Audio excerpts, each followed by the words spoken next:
Cosmetic और perfume बनाने वाली फैक्ट्री में आग लग गई थी और आग लगने की वजह से एक व्यक्ति का अभी तक शव बरामद हो चुका है। तस्वीरें हम आपको दिखा रहे हैं। वहीं जो लोग, जिन लोगों के परिजन वहां पे फंसे हुए, जिन परिजनों के लोग अपने लोगों को तलाशने के लिए वहां पे लोग हैं और आरोप भी जड़ रहे हैं। कई आरोप लगा रहे हैं कि फैक्ट्री वालों की गलती है और आग ये जानबूझकर लगाई गई है। क्या कह रहे हैं परिजन, सुनते हैं उन्हीं की जुबानी।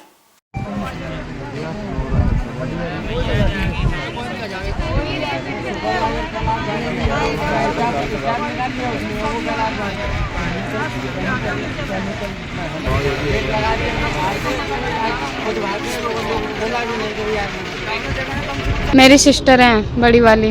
कितने टाइम से काम कर रहे थे वो अभी उनको 6-7 महीने हुआ है, ज़्यादा टाइम नहीं हुआ है। तो क्या घटना हुई थी कल? क्या घटना हुई थी आपको पता लगा? कल को ऐसा लंच के बाद से इस कंपनी में गेट पे आग लगा था और स्टाफ के बंदे सारे भाग गए थे और सारे वर्कर को आग लगा के और उसके बाद से चले गए। जितने वर्कर थे सारे मर गए, पर कुछ ही लोग बाहर ही चले, कुछ लोग ऊपर से कूद के मर गए। पर स्टाफ को कुछ नहीं हुआ है, यही प्रॉब्लम है। उनको पता था ये लोग जानबूझ के आग लगाए पड़े हैं। या इनकी 2 महीने बाद ही कंपनी लॉस चल रही थी, इसलिए कंपनी बंद करने वाले थे। इसके सिचुएशन में सारे स्टाफ को भी पता था कि इस कंपनी में आग लगाया जाएगा। स्टाफ आग लगा के और साइड हो गए और वर्कर सारे मर गए इसमें जल के। कि कंपनी प्रबंधन की ओर से आग लगाई गई है? हाँ, ये कंपनी की तरफ से ही आग लगाए सर, क्योंकि ये कंपनी सिर्फ वर्कर नहीं चलाता है। इस कंपनी के जीएम होता है, HR होता है, स्टाफ में और काफी सारे बंदे होते हैं, ठीक है। पर उन लोगों को कुछ नहीं हुआ है, किसी भी बंदे को खरोच भी नहीं आया है। ऐसा क्यों हुआ है? ये सब इसका मतलब तो यही हो रहा है ना कि ये जानबूझ के ही किए हैं, क्योंकि इनको भी तो कुछ होना चाहिए। ये लोग भी तो उस टाइम कंपनी में थे सारे। ऐसा तो नहीं किसी कंपनी में स्टाफ नहीं काम करते हैं, किसी कंपनी का मालिक नहीं होता है कि सर सारे वर्कर ही चलाते हैं। ऐसा कुछ नहीं होता है सर, ये लोग जानबूझ के ही लगाए हैं। अभी तक ना कोई ठेकेदार का पता, ना सुपरवाइजर का पता, ना GM का पता, ना HR का पता, ना MD का, ना ये कंपनी के मालिक का पता है। किसी का कोई पता नहीं है। प्रदेश के मुख्यमंत्री अभी थोड़ी देर में यहाँ पे आ रहे हैं, तो आप उनसे क्या मांग करना चाहेंगे? सर हम तो यही मांग करेंगे कि हमें तो ये कंपनी को जलाए क्यों। पहली बात तो ये जलाए क्यों, उनका लॉस हो रहा था तो वो अपना लॉस संभालते खुद। ये गरीबों को और कर्मचारियों को जान क्यों लिए? ये गरीबों से कौन सी दुश्मनी थी? उनसे क्या दुश्मनी थी? कंपनी मालिक के खिलाफ किस तरह की कार्रवाई चाहते हैं? किस तरीके कड़ी से कड़ी सजा दी जाए, क्योंकि हमारी एक सिस्टर मरी है। बहुत सारे लोग हैं जिनकी बहन है। और कितने साथ में काम करते हैं? और बहुत सारे हैं, कम से कम इसमें 300-400 बंदे होंगे। इतनी बड़ी कंपनी में 2 बंदे तो काम नहीं करते हैं, इसमें 300-400 बंदे होंगे। और 3-4 में से कुछ ही लोग का पता लगा है, वो भी हॉस्पिटल में, कुछ का डेथ हो गया, कोई इसी में बंद है, कोई बाथरूम में बंद है। सर ना कोई जा रहा है ना किसी को जाने दे रहा है। तो आप कल से यहाँ पे इंतजार कर रहे हैं? कल से 1-1:30 बजे से लंच के बाद से ही हम यहीं पे हैं सर, रूम पे भी नहीं गए, इतना वेट कर रहे हैं, अभी तक कोई रिस्पॉन्स नहीं आया। जो आप बता रहे हो कि भाग गया था, इसका नाम क्या है? इसका नाम अजय है। कहाँ के रहने वाला? ये नहीं पता कि कहाँ का रहने वाला है। कितने बजे का जो है इसने गेट बंद किया था? जो इसने लंच के टाइम सारे वर्कर अंदर गए ना, तो जैसे थोड़ी आग लगनी चालू हुई ना, तो इसने कहा गेट बंद कर दो, कोई बाहर नहीं जाएगा। और फिर जब ऐसे आग बढ़ी ना, ये खुद भाग गए सारे के सारे। और स्टाफ सारा का सारा स्टाफ सुरक्षित है। स्टाफ एक भी बंदा नहीं जला स्टाफ का, मतलब मजदूरी सारे जले हैं। जैसे आग लगने वाली थी तो हल्की आग लगी थी, तो बोल रहे थे, यानी वो लोग सोच रहे थे अपने दिल में कि हम इसको बुझा लेंगे, वो लोग अब बुझा लेंगे, पर वो उस आग को कवर नहीं कर पाए। जितना स्टाफ था वो निकल गया, जो बेचारे वर्कर रह गए ऊपर। कहाँ से बढ़ गई? सर जो नीचे ड्राम था, जो ड्राम जाम थे, ठंडी में जाम हो जाते हैं। कुछ लोगों ने बताया जो ठंडी में जाम हो जाते हैं, उनको हीटिंग कर रहे थे वो लोग, तो वो ब्लास्ट हुआ है, ऐसे बता रहे थे कुछ लोग। क्या मामला था और आपका परिजन आपके अंदर कौन थे, क्या आप कहना चाहेंगे? मेरी बहन थी और रेनुमा नाम है उसका। इस कंपनी का काम करती, कंपनी के रोल से पैकिंग का काम करती। कितने साल? 2 साल में। ये कहाँ के वैसे रहने वाले हो? बदायूं, जिला बदायूं। क्या घटना हुई थी कल से? घटना ये हुई, आगे लगी तो हमको बाद में पता लगा। हम कंपनी में काम कर रहे थे, हमारे पास जैसी खबर आई तो हम तुरंत कंपनी से भागते हुए आए। अस्पताल में भी गए, यहाँ पे आए पहले, फिर यहाँ पे कोई नहीं आने दे रहा तो अस्पताल में गए, अस्पताल में भी नहीं है। फिर वहाँ पे काठा गए, चंडीगढ़ गए, वहाँ पे भी नहीं है। तब हम यहाँ पे आए, यहाँ पे कोई जान नहीं दे रहा। तो वही हमसे पूछ रहा था, तुम जाने नहीं दे रहे तो कम से कम हमको दिखा दो। वैन नहीं है हमारे, तो कम से कम तुम एक बार दिखा दो, अगर वो नहीं मिल रहा तो सुपरवाइजर मिला तुम, जिसने गेट बंद किया, जो आगे लगाया हो। सारा स्टाफ बाहर क्यों था? स्टाफ को भी तो जलना चाहिए, स्टाफ भी तो अंदर होना चाहिए। स्टाफ क्यों था बाहर? जब लंच टाइम हो रहा है 1:30 बजे का टाइम, सारा अंदर हो जाता है स्टाफ, वो बाहर क्यों था? कितना स्टाफ होता है जिस टाइम लंच के बाद, कितना उस टाइम? स्टाफ लंच के बाद सिर्फ आता है, सर बड़े बड़े अधिकारी लोग आते हैं नहीं, बस सिर्फ, बात। उनका कोई टाइम नहीं है, उनका कोई टाइम नहीं रहता। उनका कोई टाइम नहीं है, वो कितने टाइम आते हैं कितने टाइम आपको जाते पता है हैं। शिफ्ट में कितने लोग होते थे? इसके शिफ्ट के बारे में कोई सर पता नहीं, मैं इसमें कभी काम नहीं ये बूझ रहे हैं इसमें कितने अंदर काम करते थे बंदे। इसमें टोटल 190 हैं। अब कितने लापता है, कुछ आइडिया है? अभी कुछ पता नहीं चला, कोई लाभ प्रशासनिक अधिकारियों ने, पुलिस वालों ने कुछ बताया आपको? नहीं सर, अभी कुछ नहीं बताया। जाओ नाम बूझने तो बोलते हैं भाई जब बंदा ही नहीं है तो वो उनकी भी मजबूरी है, बोले इस नाम का बंदा नहीं तो वो उनकी निकाल भी देते कुछ हैं। मजबूरी है, वो कहाँ से बताएंगे? तो आप कल से इंतजार कर रहे हैं? हाँ, कल कल से यहीं वजह पे से यहीं इंतजार पड़े हैं कर- सर, 24 घंटों का हमको यहीं पड़े हैं। तो आप इंतजार कर रहे हैं? आप हाँ अंदर जी। से कुछ हाँ, पता क्या लगे? हाँ, ये कुछ बता तो लग जाए। क्या वो ऑपरेशन सुबह से वो भी नहीं चढ़ रही है, नहीं चढ़ने दे रही है। और अभी एक कॉन्टैक्ट का नंबर मिला है, वो भी अपना नाम गलत बता रहा है कि मैं ये नहीं हूँ, मेरा नंबर नहीं है ये। कौन से ठेकेदार के पास काम करते थे आपके परिवार? ठेकेदार के पास ही काम करती थी, मिश्रा के, उसका नंबर मिला है, वो भी तो अब नंबर अपना गलत बता रहा है। कौन है आपके अंदर जो सिस्टर है मेरी, सिस्टर है? इनकी कहाँ के रहने वाले? यूपी। यूपी के। कितने साल से काम कर रहे अभी सर 3रा महीना है हैं? 3रा महीने का। तो अभी आपने किसी अधिकारी से बात की तो क्या? कि सबने की कुछ नहीं किया, सब कह रहे मिल जाएगी ऐसे कह रहे। 24 घंटे हो गए, कुछ ही नहीं पता चल कर रहा। रहे हैं सभी लोग। यही बोल रहे हैं मिल जाएगी, मिल उनके जाएगी। साथ और भी थे कुछ आपके जो जानने वाले थे, उनका कुछ पता चला? उनका उसके साथ थी 3 लड़कियां थी, कि तीनों का कोई पता नहीं है। तीनों के नहीं। हाँ, चंबा जिले में बर्फ गिरने से कई रास्ते बंद हो चुके हैं और इसकी मार ग्रामीण लोगों को झेलनी पड़ रही है। बताते चले कि हाल ही में चंबा जिले में हुई बर्फबारी के कारण चंबा मुख्यालय को जोड़ने वाले करीब 2 दर्जन रास्ते लैंडस्लाइडिंग और भारी बर्फबारी के कारण बंद हो चुके थे, जिसकी वजह से ग्रामीण क्षेत्रों में बसे न जाने की वजह से लोगों को काफी दिक्कतों का सामना करना पड़ रहा है। HRTC के क्षेत्रीय प्रबंधक शुगल सिंह ने इस बारे में जानकारी देते हुए बताया कि बारिश या बर्फबारी के दौरान अपने विभाग के सभी चालक कर्मचारियों को ये निर्देश देते हुए कहा कि अगर कुछ इस तरह की स्थिति बन जाए तो चालक अपनी गाड़ी को सुरक्षित स्थान पर ले आएं। उन्होंने कहा कि इस बारिश और बर्फबारी के बाद हमारे करीब 20 रूट बाधित हुए थे, लेकिन आज कुछ रूट को छोड़कर बाकी सभी निगम की बसें चला दी गई। उन्होंने कहा कि ऊंचाई वाले क्षेत्र जिनमें 4 रूट शामिल हैं, जिनमें चंबा चुवाड़ी वाया जोत दुगली चंबा भरमौर और चंबा होली बस इसलिए नहीं जा पाएंगी क्योंकि इन जगहों पर भारी हिमपात हुआ है और उनका प्रयास रहेगा कि जहां तक मुमकिन हो सके निगम की बसें उस जगह तक जरूर पहुंचे।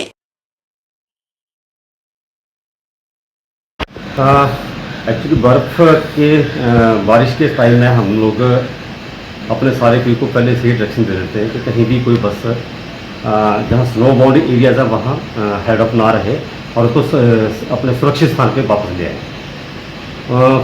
1 फरवरी को जो हमारी बसें इसकी वजह से इफेक्ट हुई है, उसमें 22 रूट जो हम नहीं भेज पाए, उसमें कुछ तीसरा सनवार लाइन के थे, कुछ सलूनी लंगेरा लाइन के थे, कुछ भरमौर लाइन के थे और लगभग 11 बसें जो हम चंबा के तीनों सेगमेंट में फंसी रही, चंबा होली भरमौर लाइन, तीसरा लाइन और सनवार लाइन सलूनी लाइन, 11 बसें वहाँ फंसी रही और उसमें 15 बसें जो थी हमारी बनी खेत में हैवी स्नोफॉल होने की वजह से 15 बसें वहाँ पर वो आगे अपने गंतव्य तक नहीं जा पाई, जो कल दोपहर तक सारी गाड़ियाँ वहाँ से रिस्टोर हो गई थी और उसके बाद उनको अपने स्थानों पर भेज दिया था। तो सर आज अभी तो हम लगभग सारे रूटों में बसें भेजने की कोशिश कर रहे हैं। अभी तक जो स्टेटस है उसमें अभी 4 रूटों के ऊपर बस नहीं जा पाई है, जो जिसमें एक चुवाड़ी सेगमेंट है जो बाया जोत जाएगी, बाया चुवाड़ी डलौजी बिलेरा होके जाती है, वो बर्फ की वजह से नहीं जा पाएगी। एक हिंगरी बस है वो नहीं जा पाएगी और एक भरमौर और एक होली बस है, ये स्थगित की है, बाकी सारे चल रहे हैं। शिकरी को हम लोगों ने ये डायरेक्शन दे दी है कि अगर ऐसा कोई भी कोई जगह जिस जगह से महसूस होता है कि कोई रिस्क वाली बात है तो आगे वहाँ से गाड़ी को ना लेके जाए। हिमाचल प्रदेश में लोग ठंड से जूझ रहे हैं। पिछले 3 दिनों से मंडी जिला के शिकारी देवी में खराब मौसम के चलते करीब 2.5 फीट बर्फबारी दर्ज की गई है। वहीं मैदानी इलाकों में बारिश जारी है और बारिश और बर्फबारी से क्षेत्र में कड़ाके की ठंड है। हिमाचल प्रदेश में बीते कुछ दिनों से मौसम खराब चल रहा है। प्रदेश में हो रही बारिश से एक बार फिर जोरदार ठंड पड़ रही है। फरवरी के महीने में बारिश का दौर तो जारी है ही, साथ ही बर्फबारी भी हो रही है। बात अगर मंडी जिला की करें तो यहाँ आज फिर से रुक रुक कर बारिश हो रही है और ऊंचाई वाले क्षेत्रों जैसे सराज, शिकारी देवी, कमरूनागा, पराशर में ताजा बर्फबारी हो रही है। मंडी जिला के प्रसिद्ध पर्यटन स्थल शिकारी देवी में 2.5 फीट बर्फबारी दर्ज हुई और हिमपात का ये सिलसिला पिछले 3 दिनों से अभी भी जारी है। शिकारी देवी में हो रही भारी बर्फबारी से क्षेत्र में कड़ाके की ठंड है। अगर नजारे की बात करें तो शिकारी देवी का क्षेत्र बर्फबारी की सफेद चादर में लिपटा मनमोहक और आकर्षक लग रहा है। बर्फबारी से मंडी जिला का सराज क्षेत्र भी अनछुआ नहीं है। यहाँ भी हल्की बर्फबारी शुरू हो गई। मौसम इस कदर करवट लेगा ये उम्मीद किसी को नहीं थी, लेकिन इस बार दिसंबर और जनवरी महीने में अब की बार बर्फबारी और बारिश नहीं हुई थी। वहीं फरवरी महीने में अब पहाड़ी राज्य में बर्फबारी शुरू हो गई है। मौसम के तेवर ने लोगों को दिसंबर और जनवरी की याद दिला दी। अब हो रही बारिश और बर्फबारी से कड़ाके की ठंड है। गाढ़ा गुशैनी में आज दोपहर बाद फिर मौसम ने करवट ली और ताजा हिमपात शुरू हो गया। वहीं लोग बर्फ के बीच अपने पशुओं को चारा अपनी पीठ पर उठाकर लाने को मजबूर हो गए। लोग बर्फबारी में इधर उधर जाने के लिए भी निकल रहे हैं।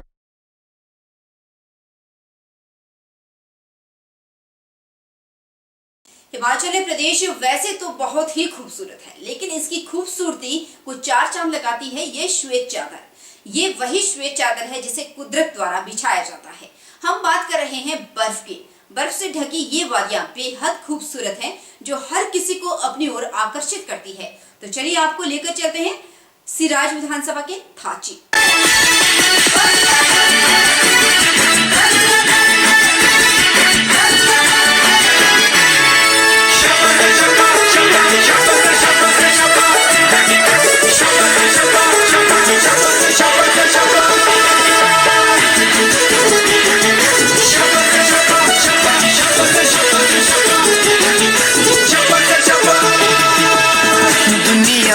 ये वादियां, ये फजाएं बुला रही है हमें। जी हाँ, वाकई ये वादियां हर किसी को अपनी ओर आकर्षित कर रही है और लोग इन हसीन वादियों की दीदार के लिए दूर दूर से यहाँ पहुंच रहे हैं। हम बात कर रहे हैं सिराज के थाची की, जहाँ पर बर्फ ने हर चीज को ढक लिया। क्या पेड़ पौधे, क्या घर, क्या मंदिर और क्या ये पहाड़ियां। जहां तक भी नजर जाती है वहां पर सिर्फ बर्फ ही बर्फ है। बर्फ गिरने के बाद हर जगह तापमान में खासी गिरावट दर्ज की गई। लोग ठंड से बचने के लिए आग का सहारा ले रहे हैं, तो वहीं लोग बर्फ के बीच नाचते हुए भी नजर आ रहे हैं। बात की जाए सेब के पौधों की तो लोगों के मुताबिक ये बर्फ सेब के पौधों के लिए किसी अमृत से कम नहीं है। बर्फ गिरने से जहां नकदी फसल को इसका फायदा मिलेगा, वहीं इस बर्फ से लोग पूरे इलाके में खुशी की लहर है। लोग मस्ती करते हुए भी नजर आ रहे हैं। आनी और निर्मल में काफी लंबे समय से सूखे की मार झेल रहे लोगों के चेहरे पर ताजा बर्फबारी के बाद रौनक लौट आई है और आज भी ऊपरी क्षेत्रों में बर्फबारी जारी रही। बर्फबारी से निर्मंड खंड के खूबसूरत प्राकृतिक स्थल बागा सराहन के ग्रामीण बेहद खुशी से झूम उठे हैं। ग्रामीणों ने इष्ट देवताओं को भोग चढ़ाकर उनका आभार भी जताया। आनी और नीरमंड में काफी लंबे समय से सूखे की मार झेल रहे लोगों के चेहरों पर ताजा बर्फबारी के बाद रौनक लौट आई है। बर्फबारी से नीरमंड खंड के खूबसूरत प्राकृतिक स्थल बागा सराहन के ग्रामीण खुशी से झूम उठे हैं। ग्रामीणों ने इष्ट देवताओं को भोग चढ़ाकर उनका आभार जताया। पूरे हिमाचल में सूखे जैसे हालात पैदा हो चुके थे।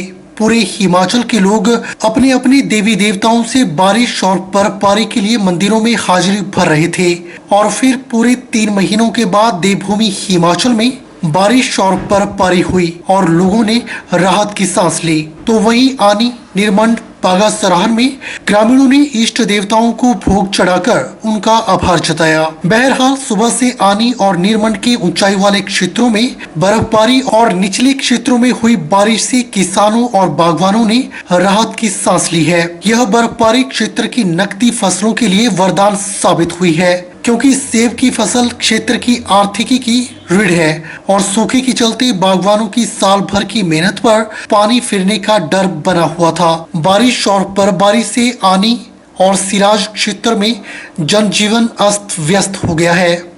आप सभी को बड़े हर्षोल्लास और खुशी के साथ बताना चाहता हूं कि शिवा वैली बागा सराहन में काफ़ी इंतज़ार के बाद आज बर्फ़बारी का नज़ारा देखने को चारों ओर मिल रहा है और बागबानों के चेहरों पे भी काफ़ी खुशी का माहौल है और सारे लोगों में बहुत आनंद है।